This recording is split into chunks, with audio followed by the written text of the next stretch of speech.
छोटी बहू।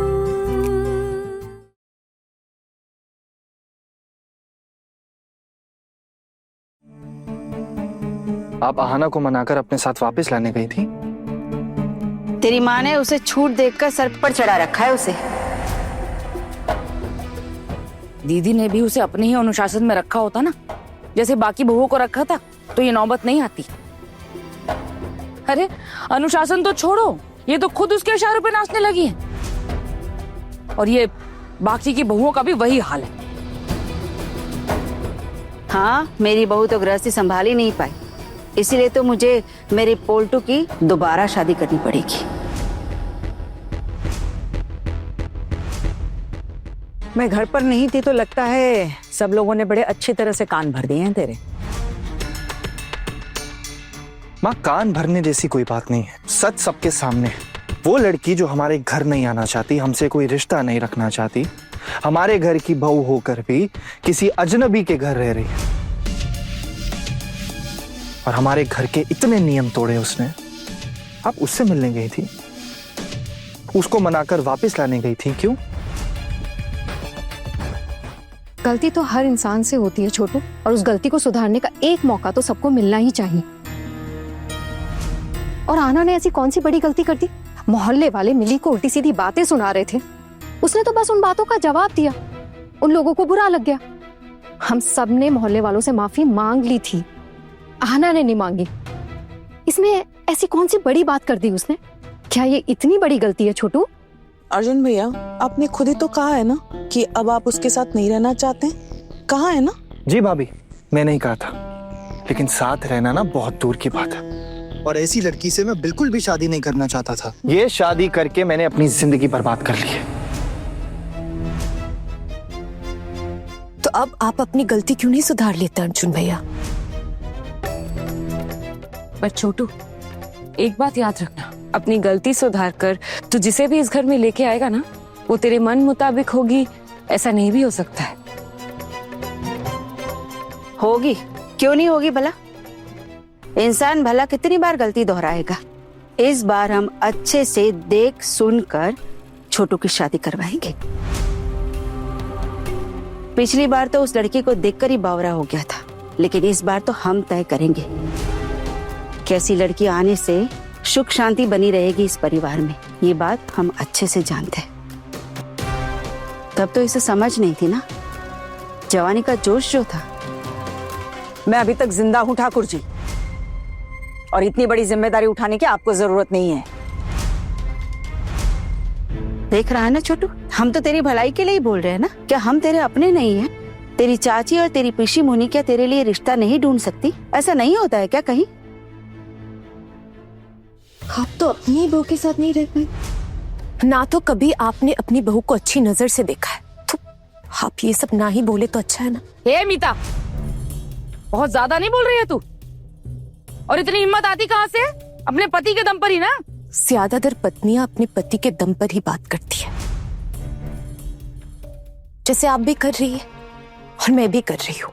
और यहाँ पे सब लोग हैं ना, वो भी किसी न किसी के दम पर ही बात करते आए हैं। जैसे पिशिमा अपने बेटे के दम पर बात कर रही है। सिर्फ एक आहाना ही तो थी जो अपने ही दम पर बात करना जानती थी,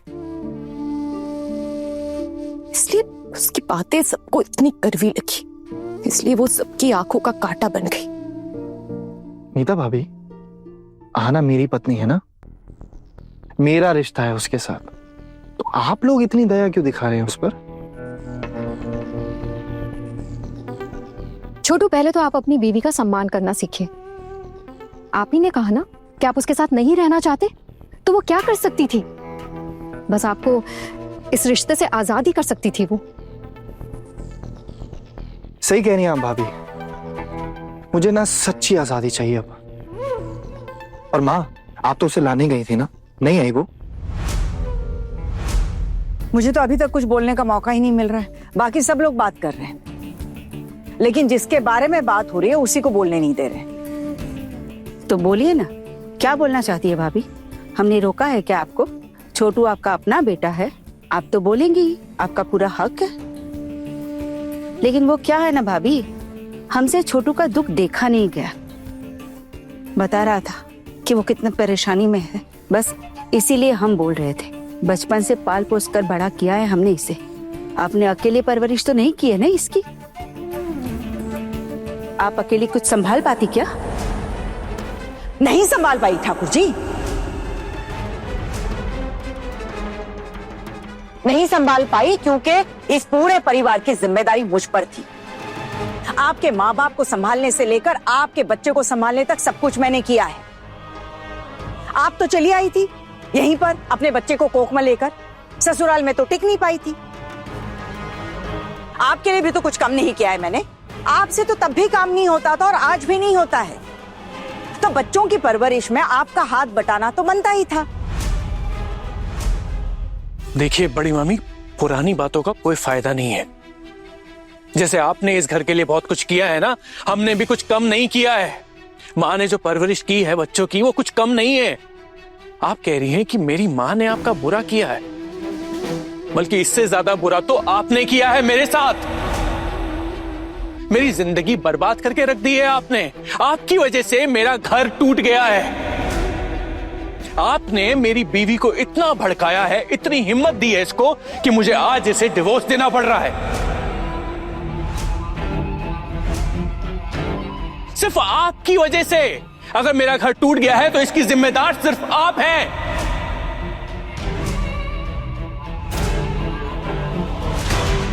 बड़ी मम्मी, अगर थोड़ी सी भी सख्ती दिखाती ना तो आज ये हालत नहीं होती इस घर की।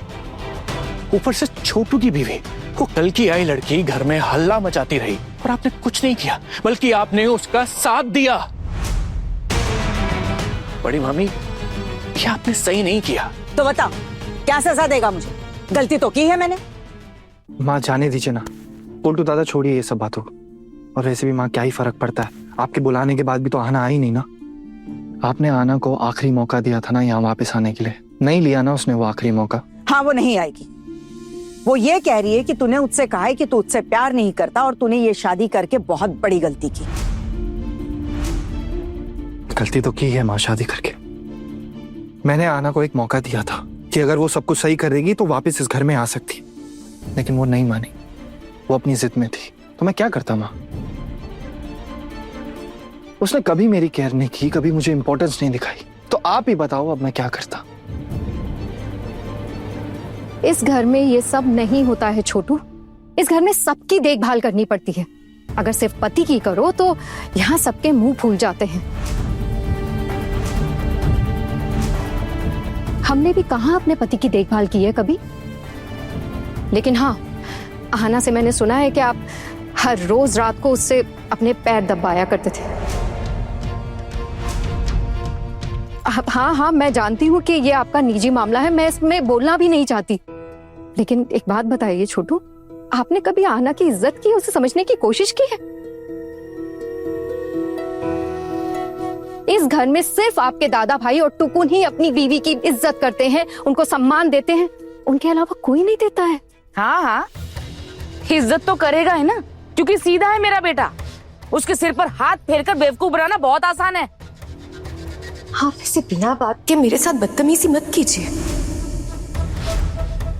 आपके बेटे इस बार मुझे अपने साथ ले जाना चाहते थे, मैं ही नहीं गई। ये हमारा निजी मामला है माँ, पर इसका मतलब ये नहीं है कि आप मुझे यहाँ पर रोक कर रख पाएंगी। आप अगर इस तरह से मेरे साथ बदतमीजी करेंगी, बुरा बर्ताव करेंगी, तो मैं भी चुप नहीं रहने वाली हूँ माँ। अगर बेटे को पास रखना होता है ना, तो बहू को भी थोड़ी बहुत इज्जत देनी पड़ती है, पर आप नहीं देती, गलत करती है माँ। जरा सोच कर देखिए, अगर मैं आपके बेटे को आपसे मिलने ना दूं तो।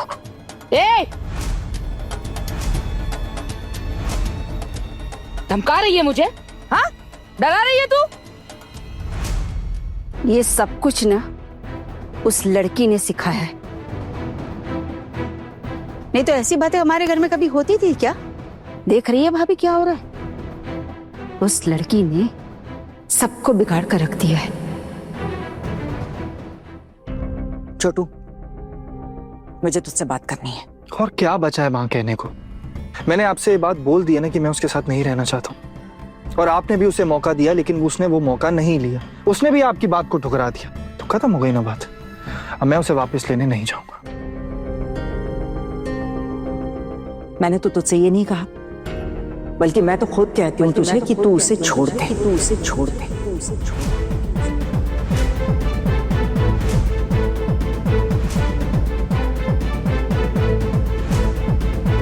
मैं तेरी दोबारा शादी करवाऊंगी किसी अच्छे परिवार में, किसी अच्छी लड़की से।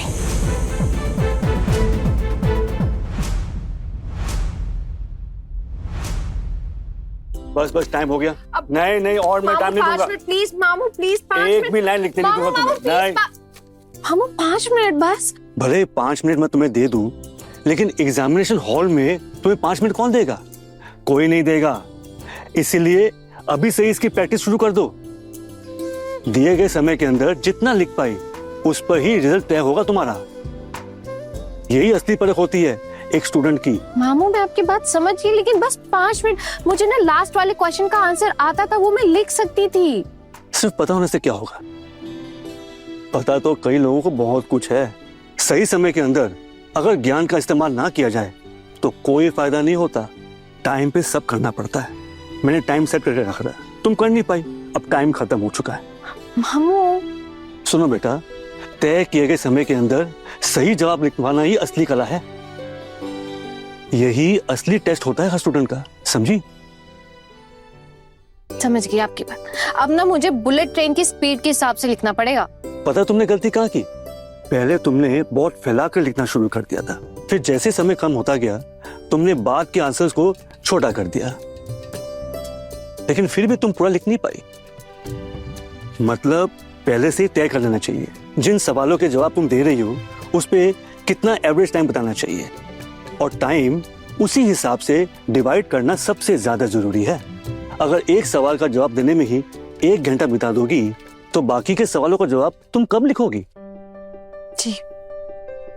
क्या हुआ, हाथ दुख रहा है? पढ़ने लिखने की आदत ना हो ना बेटा तो ऐसा ही होता है। पढ़ने लिखने की आदत कैसे नहीं है? अभी थोड़े दिन पहले ही तो एग्जाम्स दिए मैंने। देखो बेटा, पढ़ाई के लिए प्रैक्टिस बहुत जरूरी है, और ये प्रैक्टिस जो है कोई मामूली चीज नहीं है। तलवार में धार देते रहनी चाहिए, नहीं तो जंग लग जाती है, समझी? समझ गए। अच्छा मामू, आपने कहा था आप आज मुझे हिस्ट्री पढ़ाएंगे। देखो इंग्लिश का एग्जाम तो हो गया ना, अब थोड़ा आराम करके फिर हिस्ट्री पढ़ाइए। इन 2 दिनों में काफी आगे बढ़ गई हूँ ना मैं। आगे तो बढ़ना ही पड़ेगा बेटा, तुम्हारे पास टाइम बिल्कुल नहीं है। तुम्हें और ज्यादा अच्छा करना होगा और पढ़ना होगा, और पढ़ाई का टाइम बढ़ाओ। शाम को मैं फिर से एक टेस्ट लूंगा, ठीक है? अरे मेरे पास और कोई काम नहीं है क्या? पढ़ाई के अलावा तुम्हारा और क्या काम रहेगा भला? मामू खाना कौन बनाएगा? तुम्हें मैंने कहा था ना कि कुछ दिन तक मैं तुम्हें खाना नहीं बना दूंगा। और वैसे भी कल मैं मोहल्ले में निकला था और एक आदमी से बात की है, वो कल से आकर खाना बनाकर जाएगा। मामू आपको मेरी कसम, अगर कोई बाहर का आदमी इस घर में आके खाना बनाएगा ना तो मैं ये घर छोड़ के चली जाऊंगी। बाहर का आदमी खाना बनाएगा तो क्या बिगड़ जाएगा? हमेशा तुम ही खाना बनाओगी, ऐसे कौन से शास्त्र में लिखा है? इतनी महंगाई में आप ऑलरेडी मेरे खाने पीने का खर्चा उठा रहे हैं, अब अगर एक और खर्चा बढ़ जाता है तो मैं ये बात कैसे मान सकती हूँ? और फिर जो आदमी इस घर में खाना बनाने आएगा उसको भी तो आपको पगार देनी पड़ेगी ना हर महीने। कितना खर्चा बढ़ जाएगा आपका। मामू नहीं प्लीज। छी छी आना, तुम ऐसा सोचते हो मेरे बारे में? अरे कॉलेज का प्रोफेसर था मैं, अच्छी खासी पेंशन है मेरी, और कुक रखने से कौन सा बड़ा खर्चा हो जाएगा? मेरे मरने के बाद इन पैसों का क्या होगा भला? पड़े पड़े सड़ जाएंगे। आप प्लीज ये उल्टी सीधी बातें मत कीजिए। दोबारा उल्टा सीधा नहीं बोलूंगा, लेकिन खाना बनाने के लिए ना वो आदमी को मैं रख रहा हूँ। बिल्कुल भी नहीं, आप किसी भी खाना बनाने वाले को ऐसे पकड़ के यहाँ पे नहीं लाओगी। मामू मैं खुद अपने हाथों से खाना बनाकर आपको खिलाऊंगी, तो बस बात खत्म। वो यहाँ नहीं आएंगे खाना बनाने। अरे ये क्या आफत है, एक स्टूडेंट अपनी पढ़ाई छोड़कर और खाना बनाने की बात कर रही है। मैंने कब कहा कि मैं पढ़ाई छोड़ दूंगी? मैं पढ़ाई भी करूंगी और खाना भी बनाऊंगी, आप देखना। ये आप कह रही है? कह रही हूँ। अरे उसने तो मेरा भी अपमान किया। अरे बात नहीं मानी उसने हमारी। माँ गुस्से में ऐसा कुछ मत कहिए जिसकी वजह से आपको पछताना पड़े। मैं गुस्से में कुछ भी नहीं कह रही हूँ बड़ी बहू, सोच समझ कर कह रही हूँ। अब जब वो आ ही नहीं रही है, उसने मुझे अपनी सासू माँ को ठुकरा दिया है, तो हम उसका इंतजार क्यों करते बैठे? माँ आप ये सब आहाना पे गुस्सा करके कह रही हो। आप आहाना से सबसे ज्यादा प्यार करती हो, ये आपको भी पता है और आहाना को भी पता है। इस तरह उसकी जिंदगी तबाह होने मत दीजिए। मिली जीजी, तबाह उसकी जिंदगी नहीं, अर्जुन भैया की जिंदगी होगी।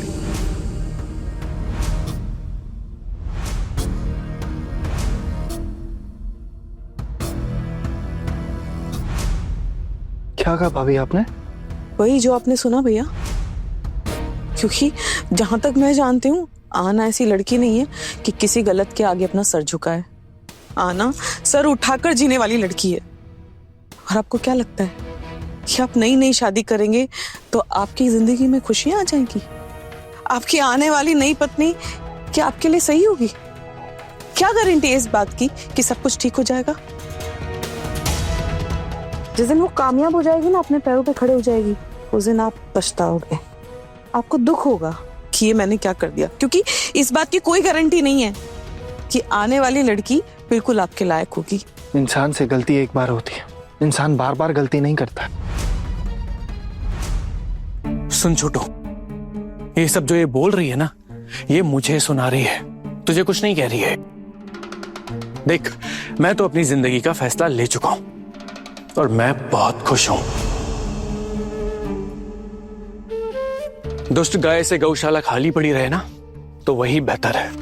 ये सब इसका प्लान है।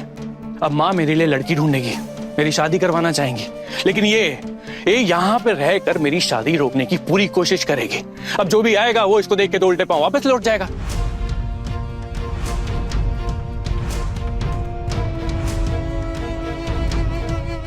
यही प्लान है ना तुम्हारा? हाँ, तो ठीक है, फिर यहां पड़े रहना है, पड़ी रहे जब तक पड़े रहना है। मैं अपनी मां को लेकर यहां से चला जाऊंगा, फिर इसे इसका असली खेल समझ आएगा। क्यों पलटू? हम क्यों जाएंगे? इस घर का बंटवारा होगा।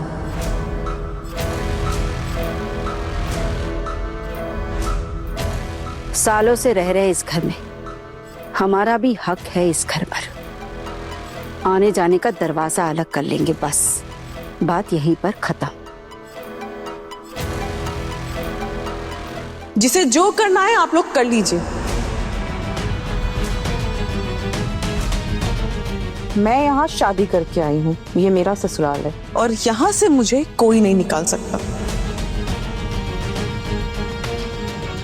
अगर आप लोग इस घर से अलग जाकर भी रहने लगे ना, तो वहां पर जाने की इजाजत भी मुझे होगी।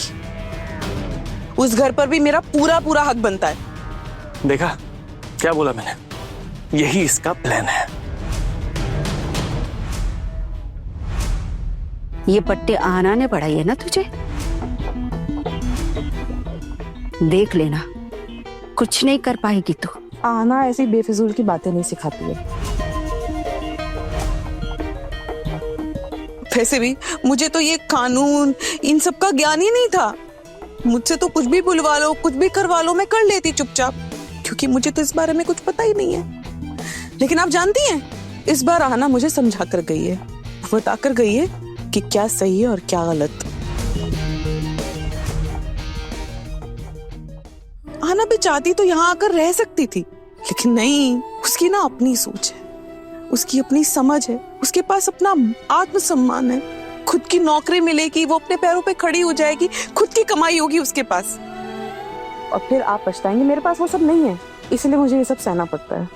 लेकिन हाँ, कभी अगर भूले भटके मैं कामयाब हो पाई, अपने पैरों पर खड़ी हो पाई ना, तो तुरंत मैं घर छोड़कर चली जाऊंगी।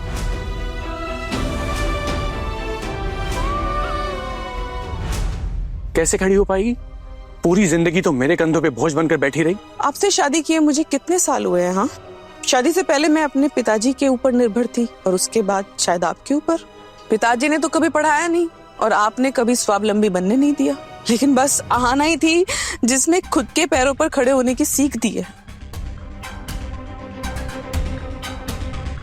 आज समझ में आ रहा है कि आहाना क्या कहा करती थी। वो हमेशा कहती थी मेरा पति मुझे प्यार करता है, उसके बाद भी अपने पैरों पे खड़ा होना जरूरी है, क्योंकि जो लड़की अपने पैरों पर खड़ी नहीं होती है ना, उसकी जिंदगी में इज्जत जैसी कोई चीज होती नहीं है।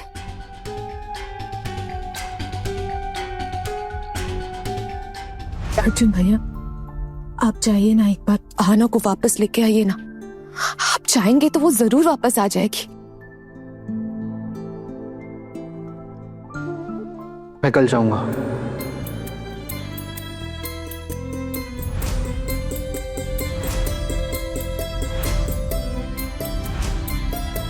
ये हुई ना समझदारी वाली बात। अपनों से रूठ के भला कोई खुश रहता है क्या? मुझे पता था हम सब आपको समझाएंगे तो हम जरूर उसे लेने जाएंगे। अरे वाह छोटू, तूने तो बड़ी जल्दी पाल्टी मार ली। आपको क्या परेशानी है पिशीमोनी? अगर इन दोनों को साथ में रहना है तो रहने दीजिए ना, इसमें आपका क्या बिगड़ जाएगा? सोच ले छोटू, तू फिर से एक मुसीबत में पड़ने वाला है। वो लड़की कभी नहीं सुधरेगी, कभी नहीं। अरे आंसुओं के तालाब में ना घुट घुट कर मर जाएगा तू। याद रहे, अभी भी वक्त है, संभल जा, भूल जा उस लड़की को।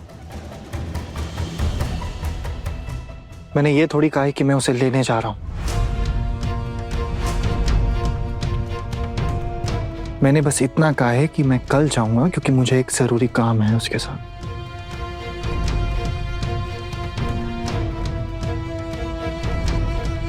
कैसा काम? कल मैं डिवोर्स पेपर्स लेकर जाऊं। आहाना के साइन लेने के लिए।